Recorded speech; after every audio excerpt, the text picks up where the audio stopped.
All right, Ramon, what's happening? Hey, what's going on? Everything's good. Can't complain. I'm actually recovering from the Passover holiday, so um, I think that if anybody knows what matzah is, it pretty much destroys your digestive system for a week. Oh wow. Um, I'm trying to like recover now. Uh, did a little wine drinking earlier. I don't think I'm ever going to do that again. It's back to hard liquor forever. Um, so there's a couple stories. I was expecting. Have you heard from was Shirley Huzar on today? Because I might have missed her. Nah, she was not on today. So there's a story about Latino gang members. I actually saw earlier that they firebombed a bunch of black families in Boyle Heights, which is actually a pretty old neighborhood of LA. So I think there's kind of like some bad shit going, or sorry, some bad stuff going on in LA right now with gang members, ethnic tensions and things like that, and people don't realize that black gangs and Latino gangs don't exactly get along. Yeah, man, Um, that's been like that since the beginning of time. Like that's always been that way, and it's not getting much better. And then people trying to push this whole illegal immigration thing is making it worse, because now they're getting people, not only people that were born in LA, the Hispanics that are in gangs, but also the Mexican mafia, the Mall Salvatrucha, people like that. yeah, the Mexican mafia, I believe, they're so racist that because they're a prison gang, so they ally with the Aryan Brotherhood as opposed to with black prison gangs because they pretty much just hate blacks, which is I don't know, maybe because they're outnumbered or something. I, In because they hate blacks on the street. That's why. Yeah, I mean, but there's other gang. I think their main rival is allied with more of these black prison gangs, the Nuestra Familia. So Oh, okay. it's stupid, just like gang involvement is stupid anyway. But people think that there's this racial solidarity between people who are POCs, as they call them. People and it just, I mean, I think really that's kind of why I believe in individualism. So I think you can hate somebody regardless of whatever race they are, or be friends with somebody regardless of whatever race they are. It doesn't mean you have to be kind of just a pushover and just one of these hippies with bell bottoms and selling spice by the airport. So actually, interesting thing happened to me this weekend. So I was eating dinner with my dad, and he starts like he actually went shooting with my brother earlier last week, and I think he went under some sort of psychological transformation because he's always been a hardcore union Democrat because he's a mechanic for the transit system here. And then he starts talking all this smack about how Social Security is a scam and it should never have worked that way, and it should be all like funded for the individual and everything. And I said, that's actually the complete opposite of everything you've ever voted for, Dad. So he didn't understand what I was talking. I was like, no, the Social Security has always been sold as something that you'll be getting once you pass the age of 65, because people traditionally, I think until the late 70s, were living up until usually like the age of 74 or something like that was like a good long life. Right. And nowadays it's been considerably lengthened beyond that, even though, I mean, there's probably areas of the country where people live less than that. But the other issue is that because of the immigration and everything, which is really why he was pissed off. I don't understand why he was pissed off about it so much, but he said that there's people who get here, like they're immigrants and they're older, they never even pay into Social Security, but they're still what are they called? They still qualify to benefit from it. Yes.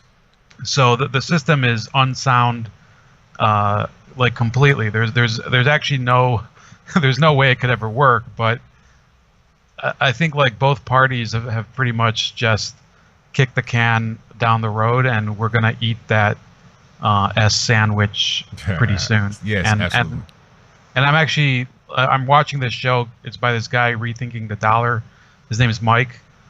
And you know, you should check out his channel and maybe guest him once in a while, because he's great at talking about financial markets and everything.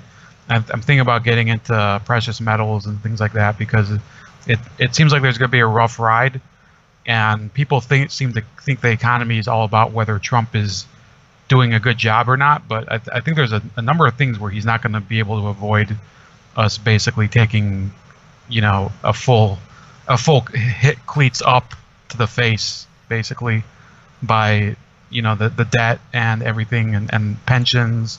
I'm actually better at reading about the pension crisis than about all the other issues going on with you know, crypto and everything. But I think everybody should at least take a look at it, because you shouldn't trust the way. I mean, even with Trump, you shouldn't. If you're a Trump supporter, you should probably like look for your own way to manage your finances and not believe every little thing he says.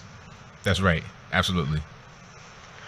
So the previous person was talking a little about Linda Sarsour, and I know that I don't want to like spam you, but I still have the Farrakhan feminism thing where it's on the Hard News Network, and I go in depth into why, if you really look at the Women's March, they're full of they're completely full of it. And she's going around the country now. Now, let me explain this for people who haven't heard this story yet. So Linda Sarsour started out more as a activist for BLM and other groups like that in 2015, and she'd originally been a member of or the director of the Arab American, I think it was the Arab American Anti-Discrimination Task Force or something. So then like, because that's not that sexy of a cause in 2015, so she started going into Black Lives Matter, and essentially the people who were the grassroots supporters of that movement were like, who is she, and why is she getting all this attention, and why is she getting meetings with the mayor? Did I ever tell you this story, or is this? I don't think you did.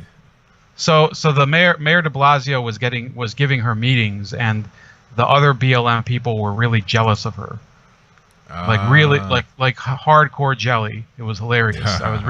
I was reading this article in Gothamist. I think it's a video. I'll send it to you when I can find it. But you know, maybe I'll just tweet it to you later, and if you want, you can reshare it. But essentially, so they were pissed, and she was pretty much saying, well, I got the meeting with the mayor. What did you guys do? So for a while, she was in on that game, the BLM game. And then when this women's march came along, the women's march was originally this group of white guilty women. One of them's name is Bob Bland. That's her name, Bob. Her name is Bob. Yeah. I'm not joking. Wow. That's maybe I could show you a photo of her, but let me see. Do you have time for that, or you want to move on? I got a little bit of time. Yeah. Yeah. She doesn't look like awful, but how do I share screen on this? Here we go.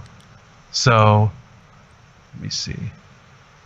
Can you see that? I do see it. Yes. Yeah. So this is her. So her and her group of guilty white housewives or something got together, and they formed the Women's March. But they knew that if it was a bunch of whiny white women with their soy lattes and their yoga mats, it couldn't be a popular movement, because at the time, you know, identity politics is so important. So they found Sarsour and Tamika Mallory, and basically they became the new face of the movement, and Bob Bland was kind of, you know, basically like you know, the manager or something, and they have like a whole board of people and whatever, and it's basically the Women's March is the biggest scam of all time, because you know, a woman who actually needs help doesn't have time to go march with a bunch of whiny morons with signs and you know, genitalia suits. So now Linda Sarsour, because so first of all, if you really want people to get under her skin, you probably should start giving her guff about the Farrakhan feminism angle, because really, there's no way you can be a feminist and support Louis Farrakhan. It just doesn't work. I mean, come on. But in any case, she's also she's like sliding off of that little rock in the Whitewater Rapids, and she's sliding onto the March of Our Lives little rock, and who knows what the next cause is going to be? You know, probably like free nose condoms for everybody or something. But she's basically a cause whore. Like everything she does. Are you allowed to say that on your show? You can say that, yes. Yeah, I'm never sure, because you know, I'll ask Trevor Noah next time. But the thing is that she doesn't really believe in any of her causes. I'm sure, you know, there's plenty of Arab people who are like, didn't she used to represent us? And there's black people who say, didn't she used to say that she was for BLM or whatever? She's pretty much like a cause merchant. Yeah, like so, whatever is the most popular thing, she'll pretty much attach herself to. Yeah, it's kind of sad for the people who, because I'm sure that, look, I mean, I don't agree with what Black Lives Matter does, but I mean, there is a problem with people getting shot, you know, depending on who you think is to blame. Right. But in any case, I think that the sooner she gets completely exposed as this cause merchant, as I'll call her to be diplomatic, the faster we'll be rid of her. And I think Farrakhan feminism is the best way to do it. So last thing, I did share with you a link just now from Steemit. I don't know if you use Steemit, but there's a guy who's saying that Venezuela is now the suicide capital of the world, and one of their state one of their state journalists was actually mocking another journalist who killed himself on Twitter. So, you know, it's pretty ugly there, and I'm going to try to go back to that topic again, because things are getting really bad. The country scammed a lot of people with the petro, if you've heard about that, their cryptocurrency. Yeah. So and I've been following more closely the oil company PDVSA, which is really turning into just a quagmire. So, you know, check it out. And if you know how Steemit, I actually like Steemit a bit. I don't know if you do, Anthony, but, you know, maybe check it out.